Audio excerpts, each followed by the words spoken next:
Ito yung Sampaguita girl. Biktima o budol? Ayan. Kasi dito mga kaloys, itong akala nga natin high school o minor de edad, diba? Pero lumalabas yung totoong age niya. Okay? At marami nagtatanong bakit nagsusuot siya ng ganyang uniform kung college na itong babaeng ito. So bakit? And isa pa mga kaloys, alam ba ng security guard na hindi na to minor de edad? Or kailangan kasi ng mga kaloys side din ng security guard. Diba? Kung utos naman sa security guard na paalisin yung mga nagbebenta dyan, diba? Ginawa lang niya yung trabaho niya. Diba? So, anuhin mo rin yung, kunin mo rin yung side niya, tapos kunin mo rin yung side ng witness. May isa kasing witness na nagsalita na nandoon talaga siya at nalaman talaga niya kung anong nangyayari. Okay? So, umpisan muna natin mga kaloys dito sa... Okay. Ayan, binigyan ng 20,000 daw ang Sampaguita. Ito mga kaloys, panoorin natin to. Okay? Nanakula ng video na itinataboy ng gwardiya sa labas na isang mall sa Mandaluyong City. Ayon sa mga magulang, totoong estudyante ang anak nilang nagbibenta ng Sampaguita, bagamat hindi na ito minor de edad.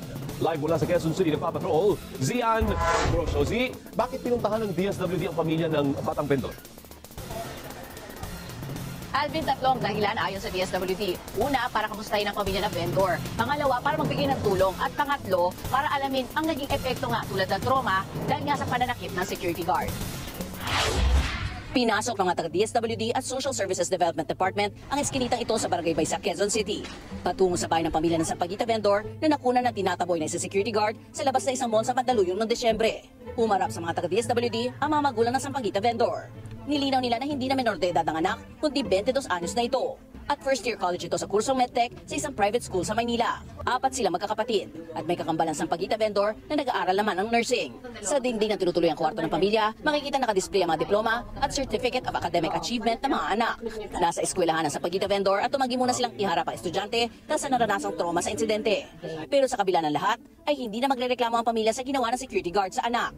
Hindi ko kami magpapail ng kaso sa kanya kasi baka yung katulan din sila sa amin na yung mahirap lang din.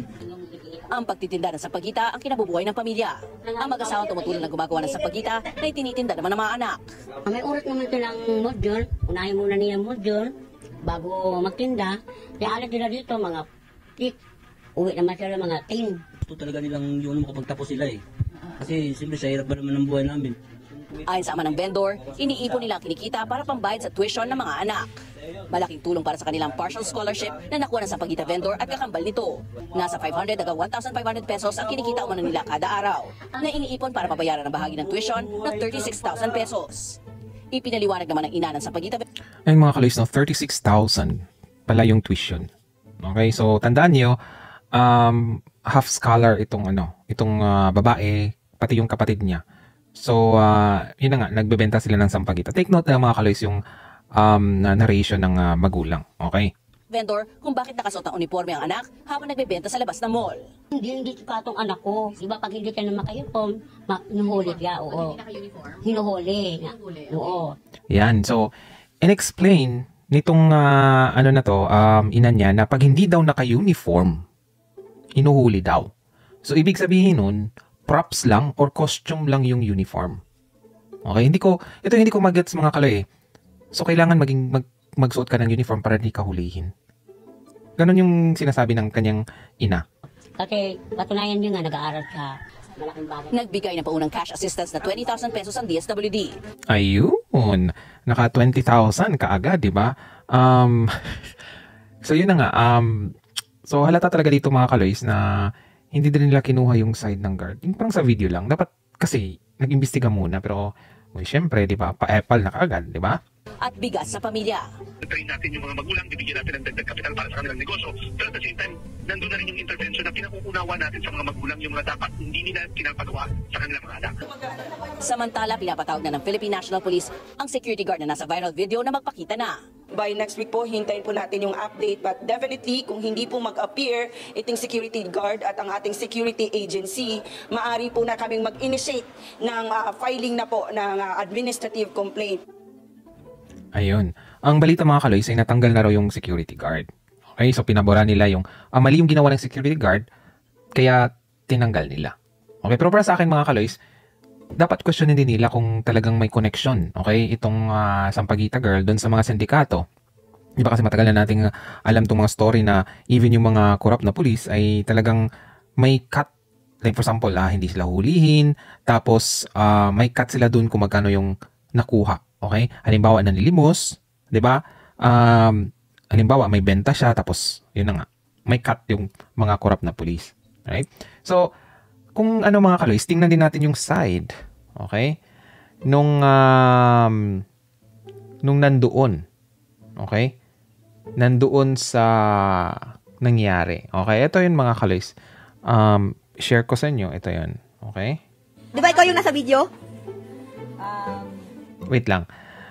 Itong babae na to mga kaloys, siya yung, ito itong nakatayo, tapos ito yung Sampaguita girl, ito yung ito yung security guard. Okay? So, siya po yung witness kung ano po yung nangyari bago yung commotion, di ba? So, eto mga kaloys. Kahit sino siguro mahaba pasensya, mauubusan ng pasensya dun sa bata na yun. Ayun. Di ba? Kung kahit sino daw, mauubusan ng pasensya. So, matigas ang ulo. Okay? Ang sa akin lang dito mga kaloys, hindi sana nangyari yun kung hindi matigasin ang ulo ng bata. Kasi nga, ginagawa lang naman yung security guard yung niya yung pinapagawa sa kanya, di ba? Na itabo yung mga dyan kasi baka, di ba, ma-accident tuloy yung mga customer ng SM, di ba? Masagi siya or whatever, right? So, yun, nagsalita na yung isang witness, di ba? At may isa pang lumalabas din mga kaloys na ito po ay talagang yung pagsusot ng uniform ay talagang magtataka ka or parang may nag-handle ng ganito. Okay? May isa kasing post mga kaloys na hindi lang pala sa SM nangyayari yun, pati para sa sa ibang lugar. Okay? So, ito po yung mga kaloys, yung may nag-post. Okay? Ito yung mga kaloys. Ayan. Okay? So, mayroon din pala sa Makati. Okay? Same modus yung yung nag-uniform. 'Di ba? Tapos nagbebenta ng Sampaguita. Okay. So, hindi lang yun sa parang na yun parang style. 'Di ba? Kasi nga sabi ng ng ina nung Sampaguita girl, kailangan mag-uniform para hindi hulihin. Sino ba ang manghuhuli? Usually. 'Di ba? Yun yung katanungan. 'Di ba? So, alam nila na hindi tama yung ginagawa nila, pero dahil may nagsabi na kailangan mag-uniform para hindi hulihin, anong ibig sabihin nun? 'Di ba? Pambubudol yun. Una-una mga kaloys, kailangan kasi nilang magsuot ng estudyante kasi nga para isipin ng mga bibiling sa pita, uy, masipag na estudyante ito, nagbebenta, di ba? So, bilhin natin yung Sampaguita. In a way, parang marketing strategy na rin yun. Di ba? Pero yun na nga, balikan nga natin yung sinabi ng ina na kailangan mag-uniform para hindi hulihin. Ibig sabihin nun, may connection sila dun sa protector. Di ba? Kaya nga magsabing, member yan ng sindikato. Di ba? Hindi mo rin masisisi kasi, yung galawan, yung modus operandi nila ay talagang nakikita sa ibang lugar. Di ba? So, sabi ni Bobby Lim, iwasan mo na sabihin na bata, adult na yan, 22 years old. Yun na nga Di ba nung akala kasi sa maliit siya na babae, parang akala na minor de edad, tapos yung simpatiya kagad, ay, minor de edad yan, dapat kasuhan kagad yan security guard, blah, blah, blah, blah. Pero ang unang reaction, honestly mga kaloys, yung una talagang reaction ko dito sa video na ito, 'di ba? mali naman yung ginawa ng pulis ng security guard na anuhin yung sampagita. Okay, mali yun.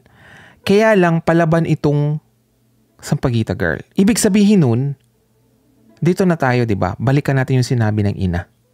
Hindi huhulihin kung nagsuot ng uniform. So, ibig sabihin nun, kaya malakas ang loob nitong sampagita girl na saktan din, okay? Yung pulis, kasi nga, yung sampagita lang naman yun eh. 'Di ba? Nasaktan ba siya nung, of course, siguro kasi nga lugi na siya dun. Pero yun na nga, physically, 'di ba, hinampas niya. 'Di ba? Hinampas niya yung So sabi ko, ang angas naman itong alam niya na mali siya kasi nga bawal nga dun magtinda. 'Di ba? Pero yun na nga, ang angas niya, hinampas pa niya. So ibig sabihin nun, may protector itong sampagita girl. Kasi nga dun sa sinabi ng nanay na kailangan mag-uniform para hindi hulihin. Nagets niyo yung point ko, mga kaloys. Pero ito na nga, nakakaawa yung security guard. Although mali man talaga niya, pero kailangan ba talagang tanggalin o imbestigahan to muna? 'Di ba? Ano sa tingin niyo, mga kaloys? Kasi ginagawa lang naman talaga niya ang trabaho niya eh. 'Di ba? Para sa akin napaka-unfair na tanggalin yung security guard dahil lang ginawa lang niya ang trabaho ng pagtataboy. Okay? Security nga. Kailangan niya i-secure ang place. 'Di ba? What if nga may customer dyan, 'di ba? Nahulog sa hagdanan kasi nga napatid yung babae na nakaupo doon. 'Di ba? Sino ang mananagot doon? Yung mall, 'di ba? Masisita din ang security guard kasi hindi niya ginawa yung niya. 'Di ba? May supervisor 'yan eh. Yung mga security guard at nagsasabi kung ano ang gagawin nila, 'di ba? Pero yun na nga, ayon sa witness, kahit sino ba naman mainis talaga dun sa babae o yung sampagita girl. Kasi ilang beses na, 'di ba? Pinagbawalan. Ano sa tingin niyo, mga kaloys? Yun yung reaction ko lang, mga kaloys. Kaya sa katanungan na, sino kawawa? Si security guard na nawala ng trabaho o si sampagita girl na nasira ang paninda? Para sa akin, mga kaloys, agree ako dito sa 70% ang security guard. Okay? Kasi nawalan siya ng hanap buhay eh. Dahil lang dun sa incident na iyon. Na hindi naman pala minor itong babae. Na nagpanggap lang na estudyante or yung high school. Di ba yung uniform niya parang high school? Di ba? Kasi para hindi hulihin. Di ba? Pangkabuhayan yun eh. Ang nawala sa security guard. Samantalang, let's say, nasira yung sampagita o bayaran na lang yun. Binigyan nga ng 20,000 eh. Di ba? Ng DSWD. Di ba? Yun yung ko, mga kaloys. Yun yung reaction ko dito. Nakakaawa yung security guard. Ginawa lang naman talaga niya yung tungkulin niya or yung inutos sa kanya. Di ba? Siyempre, self-defense na siguro yung gusto niyang rin. Kasi hinampas na siya eh. Di ba? Pag tinaboy mo tapos hinampas ka, hindi ka ba rest back yung initial reaction mo. Di ba? Ano sa tingin niyo, mga kalis? Comment lang dyan, okay? Sa mga nandito ngayon. Thank you for watching our videos. Please don't forget to click the subscribe button and the bell notification icon so you will be notified of our latest videos. And please do like and share all our videos. Maraming salamat po. And for more information, you can visit our website at bagonglipunan.com. You can also follow us on Twitter and TikTok at bagonglipunan72. And just a note, our Facebook page has been censored by the yellow fact checkers. That's why you can't see most of our posts on your news feeds. Let's make Philippines great again. Marcos pa rin.